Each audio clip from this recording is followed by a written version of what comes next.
Bonjour, une petite vidéo aujourd'hui, on est le lundi 15 décembre, il fait un petit peu froid là. Je suis sur les coteaux entre le Gers et la Haute-Garonne. Et je viens faire une petite formation, en fait plutôt une présentation. Voilà. Une présentation au biomimétisme des organisations, c'est-à-dire comment gérer un organisme comme on gère un corps humain, selon la théorie des 5 éléments, médecine traditionnelle chinoise, d'ailleurs ça marche très très bien. Et j'écoutais, puisque là je suis en train vraiment de préparer à fond le stage de 2026, RTRE, donc résilience traumatique et reprogrammation émotionnelle, qui, je le précise, n'est pas de l'EMDR, n'est pas du TRE, donc Trauma Releasing Exercises, mais qui est un mélange de tout ça sans être de l'EMDR, sans être du TRE, mais par des techniques que moi j'ai appris issues du Qigong.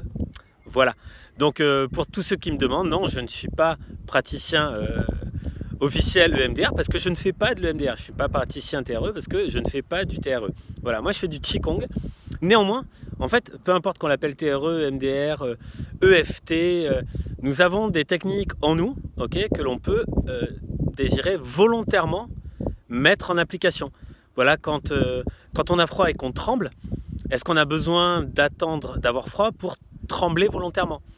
Quand on a mal et qu'on fait « Ah !»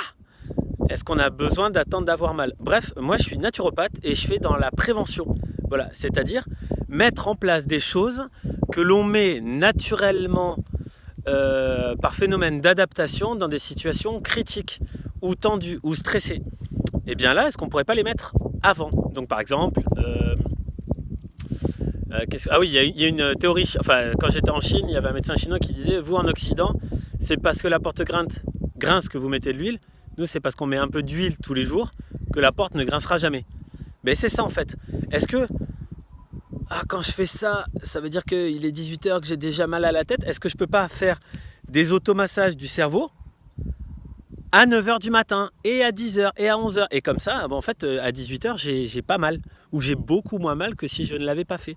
Ok, tout ça pour vous dire qu'en venant, donc j'écoutais beaucoup de choses sur le MDR, des techniques. J'écoutais aussi un podcast sur le livre de Servan Schreiber, Guérir.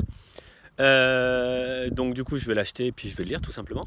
Et puis on disait mais il y a les lampes de luminothérapie, etc. Ou alors des petits techniques qui permettent de simuler l'aube. Vous savez quoi, dormez les fenêtres ouvertes, les volets ouverts et vous verrez. Voilà, l'aube elle va se faire toute seule. En tout cas, les solutions les plus naturelles sont les meilleures. Prenez bien soin de vous. À très bientôt et on se retrouve en 2026. Ciao ciao.